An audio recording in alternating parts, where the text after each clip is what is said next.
We do want to point out, obviously, our thoughts are with the Hawerchuk family and Dale Hawerchuk passing away earlier today at the age of 57. Long battle with cancer. And it felt like it was an uphill battle for quite some time, and there's always some ebbs and flows. But his son sent out a message earlier today that he passed away. And we saw Dale a couple of years ago when we were up in Barrie for the appreciation night. A one-day contract.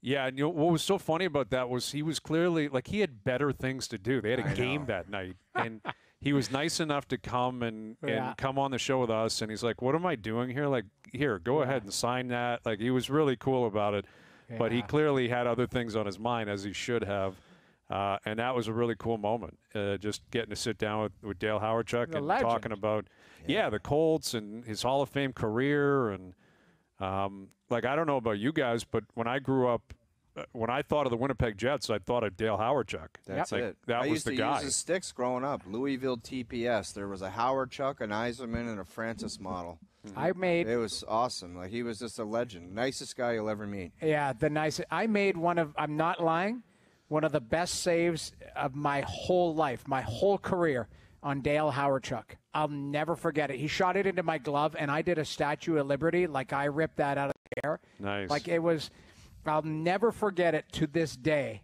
just because of who it was. Who was he playing with?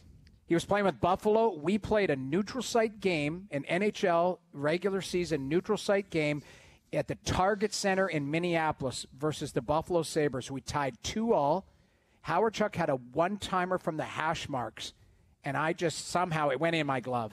And honest to God, it was the greatest save I've ever made.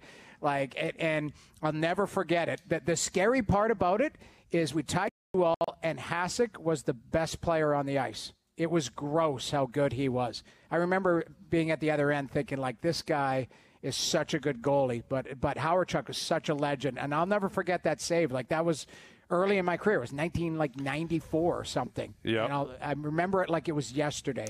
I was so lucky. Yeah, I'm looking at it, 94. Yeah, he was in Buffalo. He was there for a fair amount of his career. I mean, he put in 5 years, I think, total in Buffalo, 4.5. Yeah. And he's a part of a prestigious club, a first overall pick club back in that 81 draft. And I'd say they probably took the right player. I mean, his numbers in Winnipeg are just crazy. He had 103 points as a rookie. Like 45 snipes, 103 points as a rookie. In 81-82. The unfortunate part for him, and it's not his fault, is that Wayne Gretzky was in Edmonton. Absolutely. Like that legitimately was the only reason why. And he's a household name. He's an absolute legend. But I even think he would have been bigger had Gretzky not been in Edmonton, and then Edmonton would always beat Winnipeg in the playoffs. Well, and Calgary was great during the 80s as well. That Smythe division was tough to get out of. Crazy tough, man. If you got past Gretzky and Messier, like Neuendijk and Gilmore were waiting for you. Fleury, and it's great. Yeah, good luck. You're right. Yeah, that was tough. But we're thinking of the Hawerchuk family and the Colts and the Jets, and he played in Buffalo, St. Louis, Philly. Great career, Hall of Fame career, one of the great players ever.